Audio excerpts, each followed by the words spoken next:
Just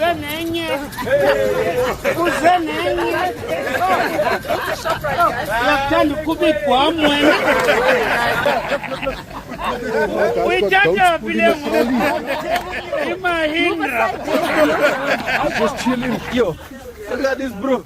Hey, he's red like a boss, eh? Guys, move! The goats are coming! Gosh, that's hectic. It's a whole taxi now. Yo, I'm finished. Crazy stuff.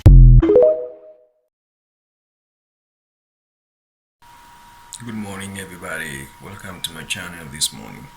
So many activities have taken place, and it's important to note what is happening and what's not happening.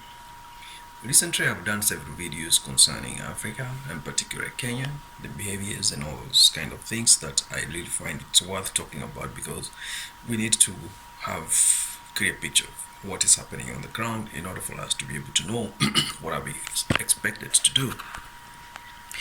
I don't know whether I'm the only one who have discovered that we don't appreciate each other as Africans, and we really glorify that. We capitalize on each other's weakness, and that is why maybe we're having this problem everywhere, from West, North Africa, South Africa, East Africa, all those countries. Me, I always prefer calling myself Azania, because Azania is the original name of Africa. Africa is the name of a former Italian warmonger who was, given Africa as a gift by Italian mafias those times. And Azania is the original name of Africa. Have you noticed or present that there's a serious uprising? And this uprising is taking place everywhere in Africa, and it's all against Chinese people. Why?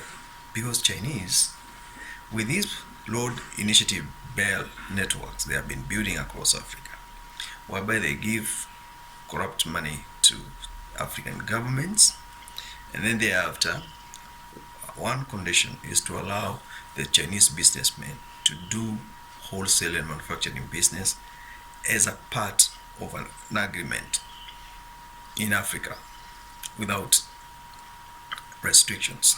Chinese business people, behind the government deals, they have been flooding Africa unchecked and categorized and in an unclassified way. They are everywhere. And those Chinese people, what they are doing is to do businesses in Africa as a package of loan that is given to African government. Question is, can we allow African brothers to go and do businesses in China as a package of agreement too? If you bring 200 Chinese businessmen to do wholesale and build these Chinese cities they're building all over Africa, can we also go to China and build African cities, whereby we also have to do business there? They will not allow that. So why do our leaders actually fall into that trap of loan, and then the business package of the Chinese business people is on the table behind the bars, so they can flood Africa with cheap goods and destroy the living standards of our people? If you have noticed, whenever Chinese comes to Africa to do business, they bring along their workers. And those who don't bring along their workers, they come to Africa, they start doing what we call intermarriages with hope of getting African documents. After that, they leave a lot of children without fathers.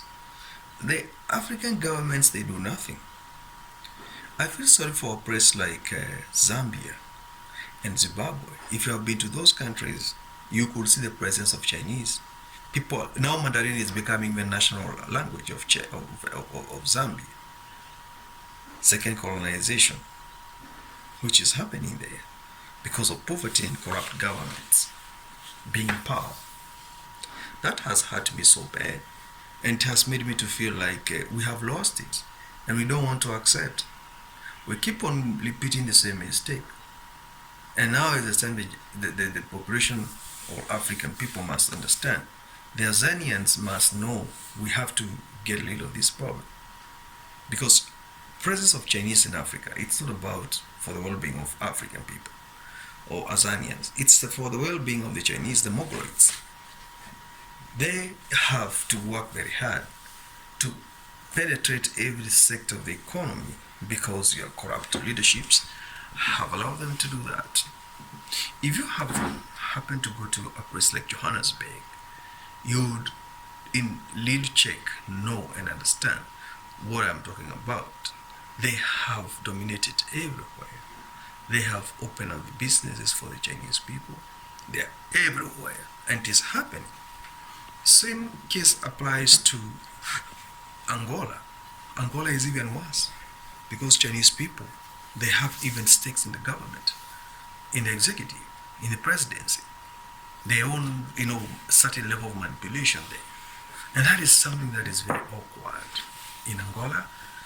I don't know why they have allowed the Chinese to be there, but recent uprise that took place in Angola puts them on check balance, and Chinese started now realizing we have lost certain significant level of businesses in Angola, because the people now, they can say no, it's not about their government, it's about our future, and we can tell the Chinese to go. And they did very good. They chased Chinese away. If you saw what was happening in Rwanda, many Chinese left Angola, heartbroken, left millions of money, because the way they came in was not properly done. It was manipulation. And now the people, they're taking the political power and holding political figures hostage with clear mandate. We want our country back. The recent administration in Madagascar, the most quiet country ever, we have never heard of coup. It has happened. And the president is running away. Chinese businesses are looted. They are, reduced to nothing. Chinese people are going back to China because Beijing policy has failed completely. We need to look at this thing in another way and try to find a solution to it, because if it continues like this, in the next 5 years, we're not going to have Tanzania as our homeland, as our continent, because it will be taken over by the greedy Chinese business population and the corrupt African leaders who want to pocket the money they borrow from China and pay back at the expense of African revenue corrections. This is something very bad, and I found it worth talking about it because the uprisings everywhere. Even in West Africa, I saw people uprising. They are fighting these. They are fighting, even in Nigeria, even in Ghana. The ill of Chinese people presence is there. You can see in Ghana, they have invaded golden mines. They are just mining, under bureaucracy, under impunity. And African leaders are keeping on quiet, watching as this happens. They will never understand that is a welfare of the future generation being taken away by Chinese people. You cannot go and do that in China. It's a communist state, and they have control over it. The political leadership is in control of the country. The people's loyalty to the political party is overwhelming. That cannot happen in Africa, and that is why we will keep on suffering like this. Have a good day. Just go and do your research concerning what I've told you.